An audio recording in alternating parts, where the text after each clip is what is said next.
Hello friends, स्वागत है आप सभी का सीबीबी आर्ट्स क्लासेस में। दोस्तों, यूपी बोर्ड कंपार्टमेंट का जो फॉर्म आया है, इन्हें 17 तारीख से कल से आवेदन स्टार्ट हो रहा है। उसके बारे में पूरा विस्तार से A to Z दोस्तों आपको बता देंगे, कहीं भी कोई भटकना नहीं पड़ेगा, बिल्कुल सही सटीक जानकारी आप तक पहुंचा देंगे।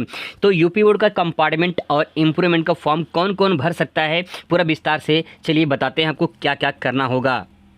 दोस्तों, सबसे पहले बात करें फॉर्म की, तो यहाँ पे दे सकते हैं कंपार्टमेंट के लिए 17 मई से आवेदन होगा और 7 जून तक चलेगा। यानी 7 जून तक जो है आपका लास्ट डेट है। इसका मतलब ये है कि आपका जो एग्ज़ाम होगा, जो कंपार्टमेंट इम्प्रूवमेंट का एग्ज़ाम होगा, ये मान के चलिए कि आपका 15 जून के बाद, ठीक है, 15 जून के बाद कोई डेट आएगा तो आपका जून के लास्ट तक जो है आपका कंपार्टमेंट और इम्प्रूवमेंट का परीक्षा होने की संभावना है। ठीक है, ये मैं संभावित तिथि आपको बता दे रहा हूँ, अभी इसमें कोई फिक्स डेट नहीं है, लेकिन कि 17 मई से आवेदन स्टार्ट हो रहा है, 7 जून तक चलेगा। और एग्ज़ाम की बात करें तो मान के चलिए कि 7 दिन एक्स्ट्रा जोड़ देते हैं, तो मान के चलिए 14-15 के आसपास जो है आपकी कोई नोटिफिकेशन देखने को मिलेगी। तो इसके बाद दोस्तों अब यहाँ बात करते हैं कौन कौन आवेदन कर सकते हैं। दोस्तों, अगर आवेदन की बात करें तो अगर आप हाई स्कूल में हैं और जो है 2 विषय में फ़ेल हैं, ठीक है, 2 विषय में फ़ेल हैं, तो आपको इसमें जो है कंपार्टमेंट का फॉर्म भरना पड़ेगा। ठीक है, आपको कंपार्टमेंट का फॉर्म भरना पड़ेगा, जिसमें से आप एक ही विषय फॉर्म भर सकते हैं, मतलब एक ही विषय का भर सकते हैं और उस विषय को फॉर्म भर के जो है आप पास हो सकते हैं। अगर हाई स्कूल में एक विषय में फ़ेल होते हैं तब भी जो है आप पास माने जाते हैं। तो इसीलिए आपको अगर 2 विषय में फ़ेल हैं तो आपको कंपार्टमेंट का फॉर्म भरना होगा और एक विषय को फॉर्म भर के आप परीक्षा देंगे और आप पास हो जाएंगे।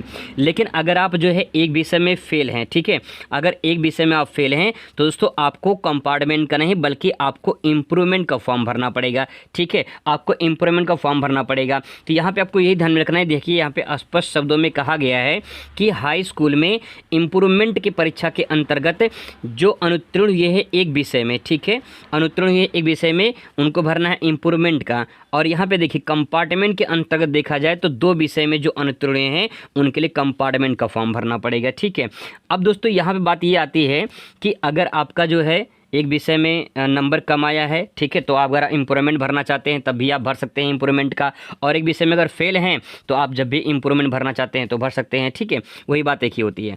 अब दोस्तों यहाँ बात करते हैं इसके शुल्क, तो यहाँ पे देख सकते हैं 256 रुपये जो है शुल्क लगेगा। अब यही बात करें इंटरमीडिएट की, तो इंटरमीडिएट में आपको कंपार्टमेंट का फॉर्म भरना पड़ेगा, इम्प्रूवमेंट की कोई व्यवस्था नहीं है। ठीक है, इम्प्रूवमेंट का कोई व्यवस्था नहीं, सिर्फ कंपार्टमेंट का फॉर्म भरना पड़ेगा। अब देखिए कौन कौन फॉर्म भर सकते हैं इंटरमीडिएट में। दोस्तों, अगर इंटरमीडिएट की बात करें तो इंटरमीडिएट में अगर मान लीजिए आप अब्सेंट हो गए थे किसी एक विषय में, ठीक है, ध्यान रखेंगे सिर्फ इंटर में एक ही विषय में आप दे पाएंगे पेपर। ठीक है, तो अगर आप इंटर में एक विषय में फेल हैं तब भी आप जो है दे सकते हैं, अगर एक विषय में अब्सेंट हैं तब भी आप दे सकते हैं। ठीक है, यहाँ पे ये फेल हो जाएगा। एक विषय में अगर फेल हैं तब कंपार्टमेंट दे सकते हैं और एक विषय में अब्सेंट है तो दे सकते हैं। अगर जो है आपका जो है पेपर नहीं दे पाए हैं, छूट गया है, तो आप जो है कंपार्टमेंट का फॉर्म भर सकते हैं। तो यहाँ पे ये है कि आपका जो है कंपार्टमेंट के लिए अगर आपका एक विषय में कोई दिक्कत है, फेल हो गए हैं या पेपर छूट गया है, तो आप जो है कंपार्टमेंट का फॉर्म भर के दे सकते हैं। और इंटरमीडिएट का जो शुल्क है वो 306 रुपये है। ठीक है, अब दोस्तों प्रोसेस क्या है भरने के लिए। देखिए, सबसे पहले क्या होगा कि आपका जैसे स्कूटनी में होता है, स्कूटनी में आपको एक चालान फॉर्म भर के आपको जमा करना पड़ता है, तो चालान कॉपी आप देख लीजिए, ऐसे आपको फॉर्म भरना पड़ेगा। दोस्तों, उत्तर प्रदेश माध्यमिक शिक्षा परिषद की वेबसाइट पे जैसे ही कल लिंक एक्टिवेट होगा मैं आपको तुरंत सूचित कर दूंगा और आपको बता दूंगा कैसे क्या करना है। देखिए यहाँ पे दो जो है ये चालान है, ठीक है, धनराशि जमा करने की चालान फॉर्म है, यही चालान फॉर्म आपको भरना होगा। इसको कैसे भरना होगा वो भी मैं आपको दिखा दे रहा हूँ कैसे भरना है सही तरीके से। और यहाँ पे देखिए आप जैसे यहाँ पे दिया गया है, यहाँ पे कंपार्टमेंट और इम्प्रूवमेंट यहाँ पे दिया गया है। ठीक है, यहाँ पे जो जिनका शनिरीक्षा परीक्षा थी नहीं, स्कूटनी जिनको कराना था, इन्होंने यहाँ पे भर के जमा दिया है और 19 तारीख स्कूटनी का लास्ट डेट है। अब यहाँ पे देखिए कंपार्टमेंट की बात करें तो यहाँ पे जो है आपको जितना कराना है, तो यहाँ पे जैसे एक विषय है तो आपका जो है यहाँ पे जो शुल्क लगेगा आपको यहाँ पे शुल्क लिख देना है। जैसे मान लो 260 रुपये है तो यहाँ लिख देना ही है। ठीक है, इसके बाद आपको इसे बैंक में जमा करना होगा। ठीक है, तो यहाँ पे ये चालान है, इसको क्या करना है आगे मैं भर के दिखा दे रहा हूँ कैसे भरते हैं इसको आपको। दोस्तों, ये चालान कॉपी है, एकदम सेम टू सेम वही चालान कॉपी है, यहाँ पे आप दे सकते हैं।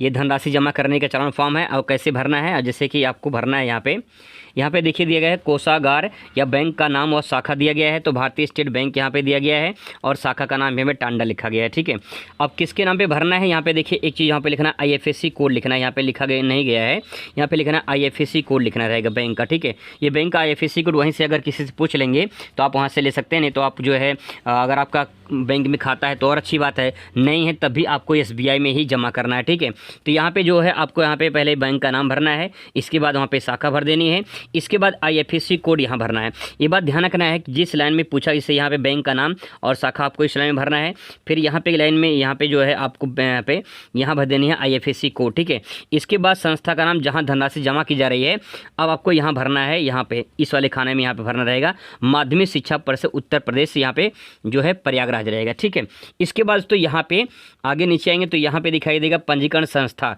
पंजीकरण संस्था में जिस कॉलेज में आप पढ़ रहे हैं उस कॉलेज का नाम आपको यहाँ पे भर देना है। ठीक है, यहाँ पे कॉलेज का नाम भर देना है। इसके बाद दोस्तों आपको नीचे आना है और यहाँ पे देखिए जमा की गई धनराशि पूर्ण विवरण दीजिए, तो यहाँ पे जो है आप किसके नाम पे जमा कर रहे हैं तो आपको यहाँ पे भर देनी है, किसके नाम में जमा कर रहे हैं तो यहाँ पे माध्यमिक शिक्षा परिषद उत्तर प्रदेश प्रयागराज यहाँ भर देनी है। और उसके बाद जो है कितना पैसा जमा कर रहे हैं आप। ठीक है, तो यहाँ पे पैसा भर देनी है, आपको पैसा भर देना है। इसके बाद आप नीचे आएंगे तो आपको नीचे यहाँ पे दिखाई देगा जो है यहाँ पे ये है कंपार्टमेंट का फॉर्म, और इसके सामने आपको जैसे यहाँ पे देखिए स्कूटनी का लिखा गया है 1000 रुपये, ऐसे आपको यहाँ पे लिख देना है। ठीक है, और लिखने के बाद जो है आपको यहाँ पे शब्दों में भर देना है, यहाँ पे शब्दों में भरना है। और भरने के बाद जो है यहाँ पे अगर आप जमा करने जा रहे हैं तो आप यहाँ पे अपना जो है नाम और साइन कर देंगे, और यहाँ पे जो है आपके जो कॉलेज है उस कॉलेज का साइन मोहर यहाँ पे लगेगा। ठीक है, यहाँ पे कर देना है और नीचे आपको यहाँ पे कुछ नहीं करना होता है। ठीक है, तो यहाँ पे दोस्तों इस तरह से आप भर सकते हैं, इसमें कोई बड़ी बात नहीं, आराम से इसको भर सकते हैं और उसके बाद बैंक में जाके जमा करना होगा। अगर दोस्तों आपको कंपार्टमेंट और इम्प्रूवमेंट संबंधी कोई दिक्कत परेशानी होती है तो आप कमेंट कर सकते हैं, आपका जवाब पूरा दिया जाएगा। वीडियो पूरा देखने के लिए बहुत बहुत धन्यवाद। Thanks for watching.